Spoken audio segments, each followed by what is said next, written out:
ririya ryo muri Yesaya ryatubwiye ngo iyo tuza mu nama, ngo tuje mu nama zayo nubwo ibyaha byacu byaba bitukura tuvuze mu mvugo isanzwe, nubwo ibyaha byacu byaba bikabije, nubwo twatumeze nk'abaruharwa, yatweza tugatungana.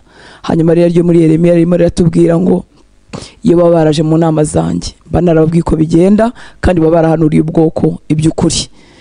Nshuti y'Imana, Imana ifite ibyo yakongorera, ntabwo inaniwe kuvuga, ntinaniwe gukora. Reka twongere tumubwire ngo twaje mu nama zawe kugira ngo tuyobore. Hanyuma umuyoboze bitewe na harwayi wawe. Harwayi si indwara z'umubiri gusa, ni ibipfuye. Umuntu ashobora kurwara mu bukungu, umuntu ashobora kurwara mu rugo, umuntu ashobora kurwara mu marangamutima, umuntu ashobora kurwara mu mwuka, umuntu ashobora kurwara mu mubiri, umuntu ashobora kurwara mu mibanire ye n'abandi. Ni ibintu byinshi bishobora kurwara bikamera nk'ibifite umumuga, ntibyavanse, ntibyigira imbere, ntibimere neza.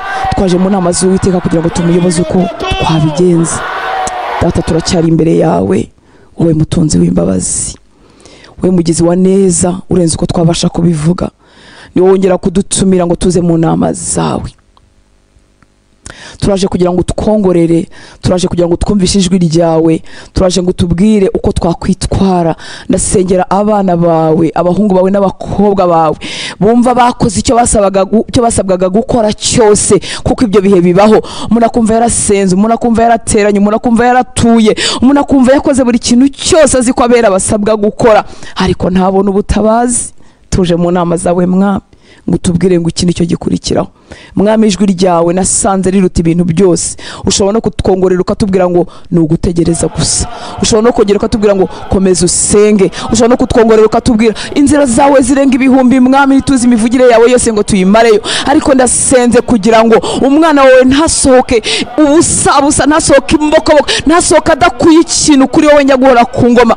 Umwumvishe Mwami, umwumvishe ikiva mu nama zawe. Twazamutse tugushaka kandi twazamutse tumeze uko, twuzuwe n'intege nkeya, twuzuwe no gushoberwa, twuzuwe no kuyoberwa inzira. Ese abigishwa bagiye bataba mu cyumba cyo hejuru ngo bahure n'imbaraga z'umwuka wera, bari kumera bate? Ubutumwa bwiza bwari kugera ku isi yose. Uko niko twaje Mwami w'abantu kugira ngo tubwire, hari ibanga wari wabahaye, wari wababwiye ngo nimugende mutegereze i Yerusalemu. Dukeneye kumva utubwira Mwami, dukeneye kumva utuyoboranya guhora ku ngoma. Bagize neza babikora nk'uko wabibabwiye, kuko hari icyo wari wavuze. Ndasengera umukobwa wawe n'umuhungu wawe bashoboye kugira ngo ugire icyo uvuga Mwami w'abantu. Wivuganire nabo kuko n'abana bawe, wivuganire nabo Uwiteka Mana Nyiringabo, maze bamenyeshwe ikintu gishya, bamenye ko bakwiriye kwifata mu gihe nk'iki ngiki. Tuje mu nama zawe Mwami ngo tukuyoboze inzira. Tuje mu nama zawe ngo twigishe, utwigishe Mwami w'abami, utwigishe uko twarera abana, utwigishe uko twakubaha abagabo bacu, utwigishe uko twakunda abagore bacu, utwigishe uko twabana mu nzu yawe, mu rusengero aho tubarizwa, utwigishe uko twafasha, utwigishe Mwami uko twabanira abandi, utwigishe uko twasenga, utwigishe uko twakiranuka, utwigishe uko ububyutse buza, utwigishe uko umuntu agira ikanguro ritazima, utwigishe uko umuntu yiherana nawe Mwami, utwigishe uko umuntu abaho adacogora, utwigishe uko umuntu abaho adashirwa mu imbaraga, akazarinda agera ku iherezo ry'urugendo atabivuyemo. Utwigishe Mwami, utwigishe. Iyi si ifite ibintu byinshi yigisha, yewe tujye turabona ku bantu bandi babikora neza tukagerageza kubigana, ariko buri muntu wamuremye ari umwihariko mu maso yawe. Turaje Mwami, ndagushimira kutatwitiranya mu mazina. Buri muntu muzi mu izina rye, ubwo basha kubara n'imisatsi yo ku mitwe yacu, nikuzi bigize ubuzima bwacu. Ese wamuremeye kuba iki? Wamuremeye gukora iki? Wamuremeye kugana hehe? Uretse Mwami n'ibyo, muri uyu mwaka uramwifuza ameza ate? Muri uku kwezi uramuganisha hehe? Ni hehe yashyira imbaraga? Ni hehe Mwami? Ni hehe? Ngwino uvugane natwe Mwami w'abami. Turashaka ijwi ryawe, turashaka ijwi ryawe, turashaka kukumva nyaguhora ku ngoma.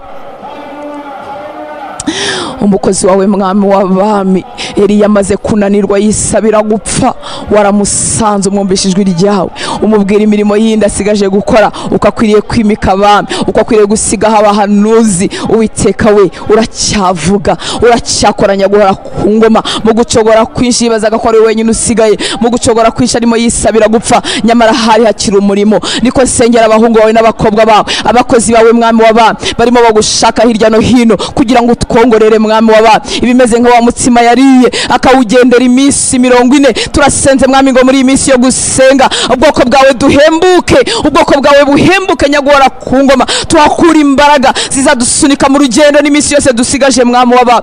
Utugaburire ku mutsima wo mu ijuru mukunzi mwiza, umutsima ugarura mu ibyiringiro, umutsima utuma umuntu yangira gukomeza urugendo, umutsima umuntu utuma umuntu adatishingano, umutsima mwami w'abami w'ubugingo uwo tutarira muri iyi si isanzwe. Turagushaka Uwiteka Mana Nyiringabo, turagushaka Yesu. Warivugiye ukurikiwe n'abantu benshi, uravuga ngo basogokuru banyu cyangwa baso ngo baririye Mana mu butayu ariko barapfuye, ngo icyakora wivugaho uvuga ku mutsima w'ubugingo ari wowe, uvuga ku maraso yawe mwami w'abami, ngurira ku mubiri wanjye akanywa amaraso yanjye, wowe ngo wazabaho iteka. Turasaba umwihariko hamwe nawe mwami, turasaba umwihariko hamwe nawe, turasaba umwihariko hamwe nawe. Sanga abahungu bawe n'abakobwa bawe nyaguhora ku ngoma. Twakoze iby'amadini yacu adusaba, tukagendera muri ibyo ngibyo gusa, ariko tukumva ntidufite ubuzima. Umuntu akumva ntafite ubuzima bw'ubumana muri we, umuntu akumva ntafite imbaraga zitsinda icyaha, umuntu akumva ntazi icyo Imana imuvugaho, umuntu akumva ntazi aho Imana imwerekeza. Ndakwinginze mwami w'aba kugira ngo ube Imana ya buri muntu ku giti cye. Erega nibwo umuntu abibasha, erega nibwo umuntu atabivamo.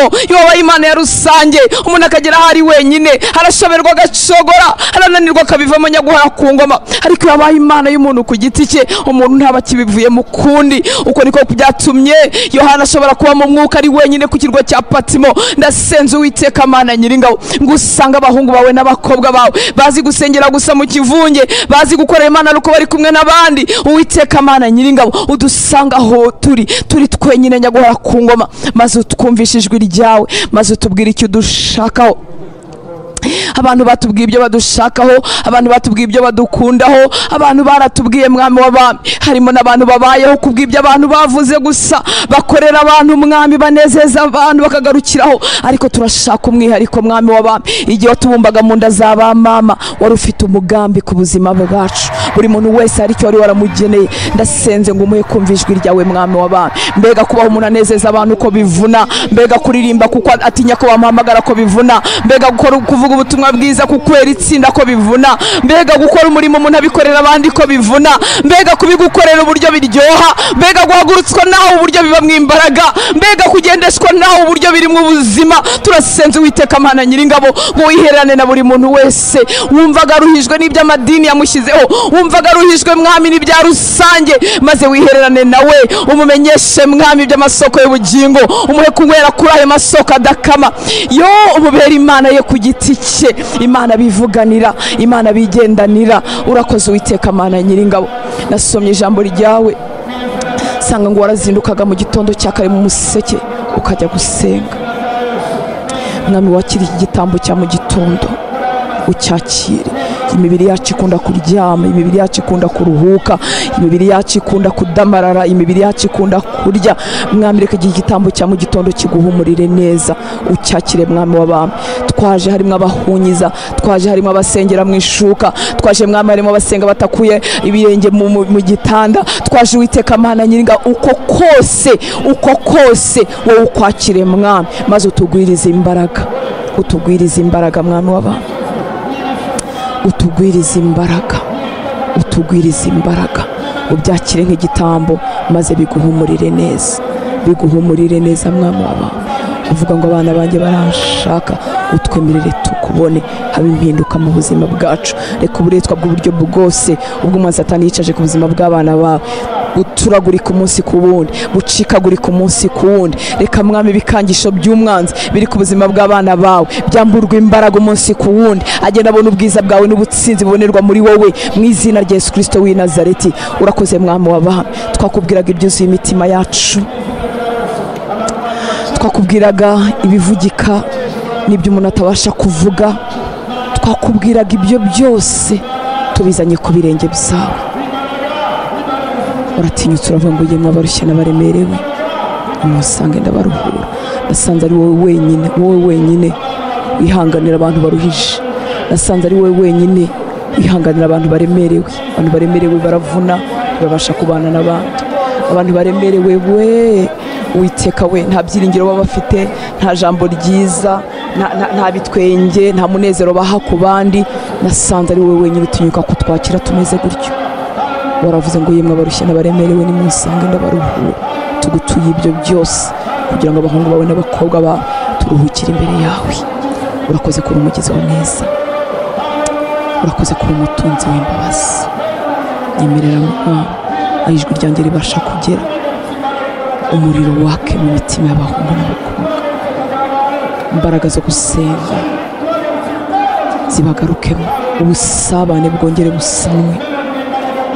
Aho ubusabane bwe nawe yumva bwarasenyutse, ubwasenyuwe n'icyaha umuntu akananirwa kwakira imbabazi akajya yumva adakwiriye, wongera ubusane. Ubwasenyuwe no kumara igihe umuntu adasenga, wongera ubusane. Ubwasenyuwe n'amaganya y'iyi si n'ibyago n'amakuba n'ibyaha bihiye ubuzima bwe bikamurusha imbaraga, wongera usana ubwo busabane. Ndakwinginze reka abahungu bawe n'abakobwa bawe bahaguruke mu mbaraga zo kwihererana nawe, bahaguruke mu mbaraga zo kugana ahuri basiganwa. Reka igicaniro cy'amasengesho cyake mu mitima yacu, reka igicaniro cy'amasengesho cyongere cyake mu miryango yacu, reka igicaniro cy'amasengesho cyake mu matorero yacu. Byahindutse umurimo uvunanye gusenga, byahindutse ibintu bigoye kuko ubusabane bwacu nawe bwapfuye, kuko ubucuti butahari. Ariko iyo ubucuti bwaje bitubera umugisha, bitubera umunezero kwicara ahuri, bitubera umunezero kugutega amatwi, bitubera umunezero kukubwira ibyuzuye imitima yacu, bitubera ibitaturambira, bitubera ibyo twifuza kuruta ibindi. Ndasenze ubwo busabane bwongere busanwe mu buzima bw'abahungu bawe n'abakobwa bawe. Urakoze kuri Imana ya hose na kure, urakoze kuri Imana ibera hose icyarimwe, urakoze kuri Imana ishobora byose. Ninde wundi wo gushimwa atari wowe? Ninde byirato byacu? Ninde imbaraga zacu? Ninde mutabazi wacu atari wowe? Ninde dupfukamira? Ninde tuzamurira amaboko atari wowe? Wowe ushobora byose. Reka ineza yawe n'ubuntu bwawe yisuke ku bwinshi ku buzima bw'abagushaka. Barwanirire, baburanire, bimane umwanzi n'abashaka ababure. Reka ibibarekarama byose n'ibibasaba byose bibabure, biharirwe nawe Mwami, biharirwe nawe. Azabaho, azarama, azagukorera, azakora icyo yagenewe gukora cyose hatabuzemo na kimwe. Twigisha ubwenge bwo mu ijuru Mwami, twigisha ubwenge bwo mu ijuru, twigisha imigenzereze ikwiriye. Twaje mu nama zawe, utwemere twe gusohoka nk'uko twinjiye mu cyumba cyo hejuru. Nta muntu wasigaye atagiweho n'ururimi rwa Pentekote, atagaragaweho n'ururimi rw'umuriro, atagaragaweho n'imbaraga. Niko nkwinginga kugira ngo twese abazamuka muri iki cyumba cyo hejuru, yewe n'abazabyumva hanyuma, he gusigara n'umwe. Tumanukana imbaraga.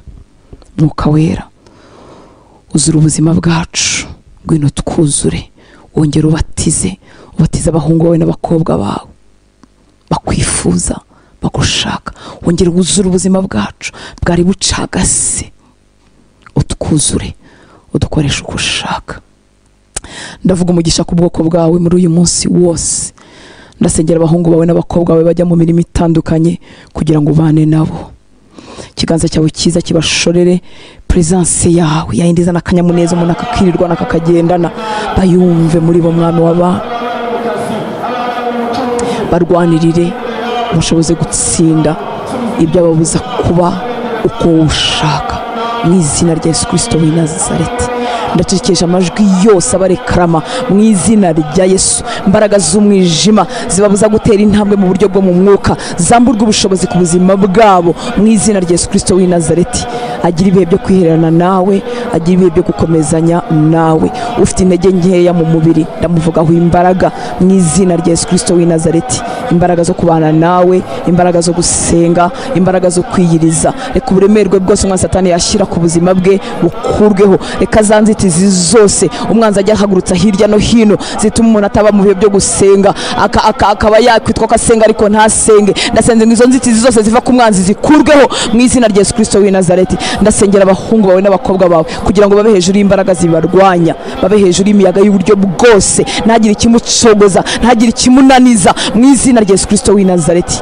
Uri uwo kwizerwa, bavuga ubwiza bwawe n'imbabazi zawe bwakwira bugacya. Tugana huri kuko twakubonye, tugana huri kuko wadutabaye, tugana huri kuko ari wowe udukomeza. Wongera imbaraga mu bugingo bwacu, ni ukomeza mu ruhanga rwacu kugira ngo tudakorwa n'isoni, ni ukomeza amavi yacu yatentebutse, ni ufata amaboko yacu yananiwe. Urakoze Mwami, tukuragije iki cyumweru cyose ukibanemo natwe, tukuragije imigoroba yo gusenga uyibanemo natwe, tukuragije amanywa hirya no hino aho tugenda naho twirirwa ubibanemo natwe. Tuguha iki gihugu cyacu Mwami kugira ngo ukibere umwami, ukibere umwami, ukiyobore, ugitegeke ibyo ushaka, abari byo bikorwa mu Rwanda. Imitima y'abayobozi turayiguhaye. Nasomye ijambo ryo mu Migani 21 rirambwira ngo imitima y'abami iri mu kiganza cyawe, ngo uyobora aho ushaka kuko umuntu ayobora amazi nk'imigende. Ndetse ijambo ryawe ryadukanguriye gusengera abatuyobora kugira ngo tube amahoro.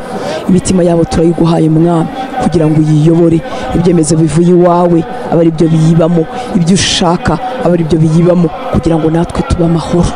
Urakoze mukunzi mwiza, urakoze Papa. Tuguhaye abanyarwanda batarakumenya kugira ngo biyereke Mwami. Turacyavuga, turacyibutsa amasezerano ufite kuri iki gihugu. Duhagurutse Mwami, duhagurutse, hagurutse itorero ryawe mukunzi mwiza. Ntiwemere ko ricogora, ntiwemere ko rishirwamo n'imbaraga. Udukureho umugayo w'uburyo bwose watuma izina ryawe ridashyirwa hejuru. Natwe utugarukeho kubw'imbabazi zawe. Wegura abakozi bawe baba bacogoye, usubize mu imbaraga abahungu bawe baba bananiwe n'abakobwa bawe, usubize mu imbaraga bacogojwe n'ibyo baciyemo. Mwami, ubibutse ko wabahamagaye, wongere bahagurutse mu mbaraga zawe. Udukize umugayo w'uburyo bwose, maze udukoreshe kugira ngo izina ryawe ryamamare muri iki gihugu. Urakoze Uwiteka Mana Nyiringabo, nguhaye icyubahiro ku bwa byose. Urakoze kuwumva. Niba abantu ubuntu bumva kandi bagakora ibyo basabwe, kuko ari abantu b'inyangamugayo, kuko ari abantu b'abagizi ba neza, nta nkanswe wowe, wowe w'ukuri, wowe udasaza, wowe utananirwa. Urakoze kumva gusenga kwacu. Tuguhaye icyubahiro, nta wundi ugikwiriye, ni wowe wenyine. Nushyirwe hejuru, wiharire imitima yacu, wiharire ubuzima bwacu. Reka amavi yacu agupfukamira iteka, indimi zacu zivuge kuri umwami, ubuzima bwacu bukuyoboke, bukora ibyo ushaka wowe gusa. Urakoze Mwami wanjye, wahaye icyubahiro, ushyize hejuru. Ni mu izina ry'Umwami wacu Yesu Kristo dusenze, amen. Haleluya. Imana ibahe umugisha, mugire umunsi mwiza naho ku mugoroba. Urakoze.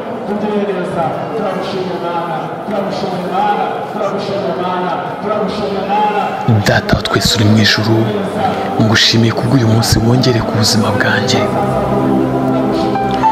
Uyu munsi ntumbere wo kongera ibicumuro byanjye, ahubwo umbera amahirwe yo gutangira bundi bushya, maze mbe uwo wifuza kumba we. Ndifuza gutangira uyu munsi ndi kumwe nawe, haba mu ntekerezo zanjye, mu mutima wanjye, no mu ntambwe z'ibirenge byanjye.